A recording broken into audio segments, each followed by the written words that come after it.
1943 stands as a pivotal year in the annals of World War II, a testing ground for strategies, courage, and resilience. The world, already years into the most devastating conflict in human history, found itself at a crossroads. The tide of war, once favoring the Axis powers, began to shift as Allied resolve hardened and new offensives gathered momentum. Across continents and oceans, in deserts, jungles, mountains, and cities, the fate of nature hung in the balance. This is the story of 1943, a year of turning points, relentless struggle, and the first glimmers of hope for liberation. As the year dawned, the world was gripped by uncertainty and exhaustion. In Europe, the German war machine remained formidable, its grip on the continent seemingly unbreakable. Occupied countries endured oppression, resistance, and hardship. In the east, vast armies fought across the frozen steppes of the Soviet Union, locked in a brutal struggle without mercy. In the Pacific, Imperial Japan maintained its sprawling conquests, defending them fiercely against determined Allied advances. North Africa remained a fiercely contested theatre, with control of the Mediterranean and its vital supply routes at stake. January opened with the world's attention riveted on Stalingrad, a city whose very name would become synonymous with endurance and sacrifice. For months, the German Sixth Army had besieged the city, intent on capturing it as the gateway to the oil-rich Caucasus and symbol of Nazi supremacy. But the Soviet defenders, through bitter winter and unimaginable hardship, had refused to yield. By early 1943, the tables had turned. Soviet forces, executing a massive encirclement, trapped the besiegers. Supplies dwindled, morale collapsed, and the German position became untenable. On January 31st, Field Marshal Friedrich Paulus, commander of the Sixth Army, surrendered to the Soviets. By February 2nd, the last remnants of German resistance in Stalingrad ceased. The cost was staggering. Hundreds of thousands dead, wounded, or captured on both sides. Yet for the Allies, Stalingrad was more than a victory. It was proof that Nazi Germany could be defeated. While the snows of Stalingrad bore silent witness to the shifting fortunes on the Eastern Front, in North Africa, the sands were alive with the thunder of battle. The German Afrika Korps, under the legendary Field Marshal Erwin Rommel, and the Italian forces had been pressing the British and Commonwealth troops. But by late 1942, the momentum had shifted. The British Eighth Army, commanded by General Bernard Montgomery, had triumphed at El Alamein, halting the Axis advance towards the Suez Canal. In November 1942, Operation Torch had seen American and British forces land in French North Africa, opening a new front and placing Axis forces in a vice. In early 1943, the Allies pursued the retreating Axis through Tunisia. Rommel, ever the tactician, attempted to regroup and counterattack, culminating in the Battle of Kasserine Pass in February.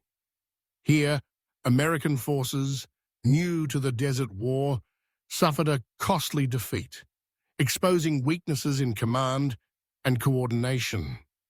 The lesson was harsh, but invaluable. Under new leadership and with hard-won experience, the Allies adapted, regrouped, and pressed on. By May, the combined British, American, and French forces had enveloped the remaining Axis troops.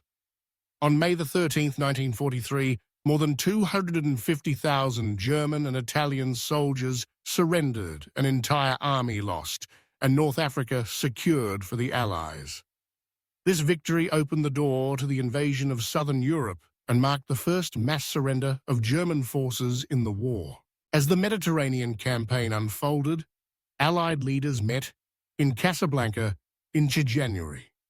Here, President Franklin D. Roosevelt and Prime Minister Winston Churchill, and along with their military chiefs, charted the next phase of the war. It was at Casablanca that Roosevelt declared the Allies' goal, the unconditional surrender of the Axis powers. This statement sent a clear message. There would be no negotiated peace, no half measures. Victory would be total. The next target was obvious. Italy, the so-called soft underbelly of Europe. In July, the Allies launched Operation Husky, the invasion of Sicily.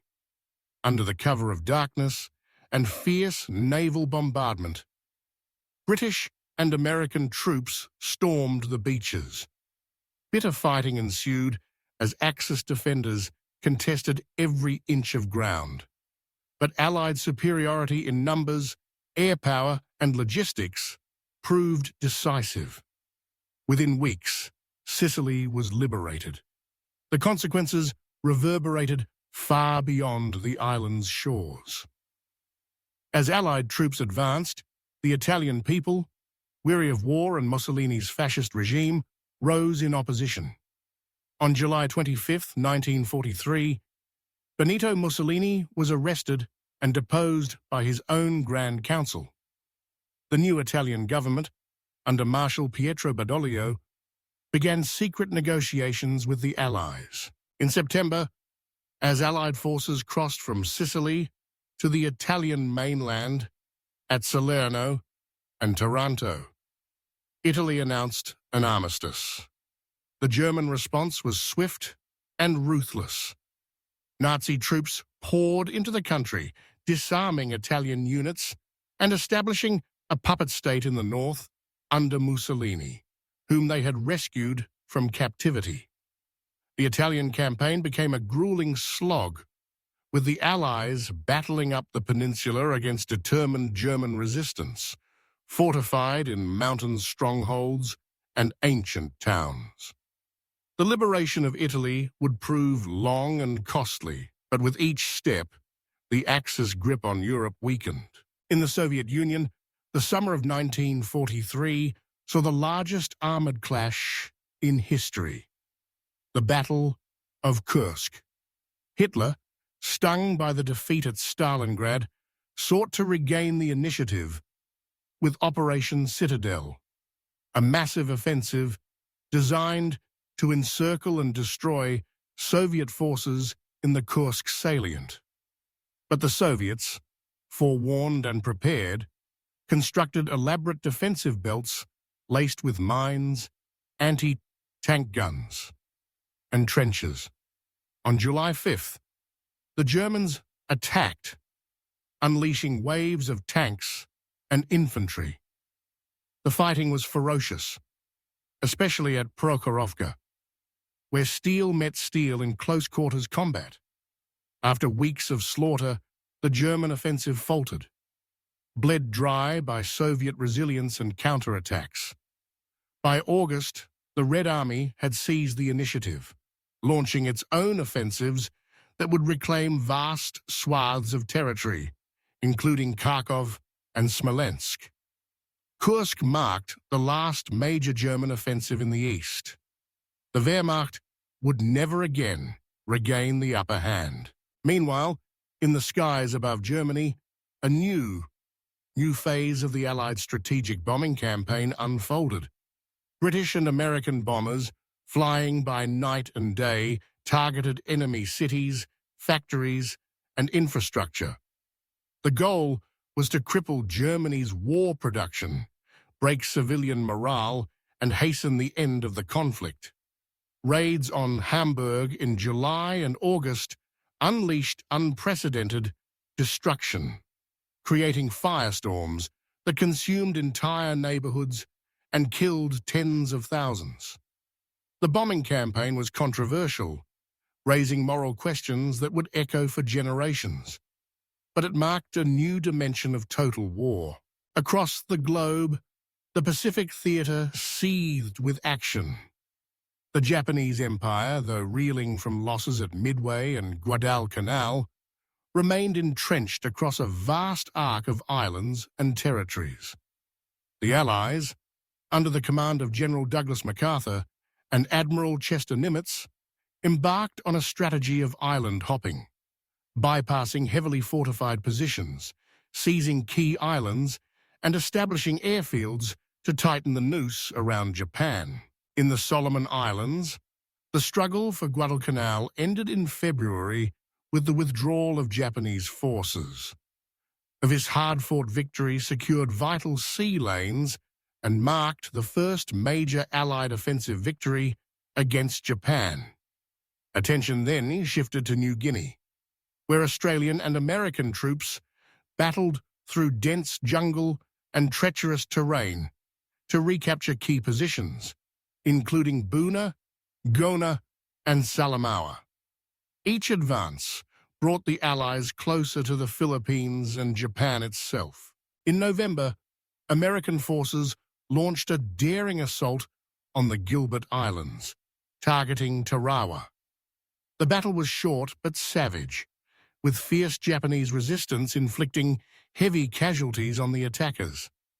Yet by overcoming these formidable defenses, the Allies demonstrated their growing prowess and determination to press on, whatever the cost. 1943 was also a year of resistance and resilience in occupied lands.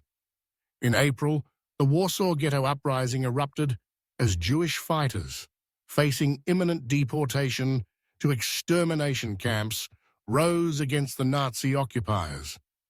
Outnumbered and outgunned, they held out for nearly a month, a testament to human courage in the face of annihilation. Across Europe, partisans and underground movements sabotaged enemy operations, gathered intelligence, and aided downed airmen and escaping prisoners. Their bravery sowed chaos behind enemy lines and kept the flame of hope alive. On the home fronts, the war effort demanded sacrifice and ingenuity. In the United States, factories ran around the clock, producing planes, tanks, ships, and munity.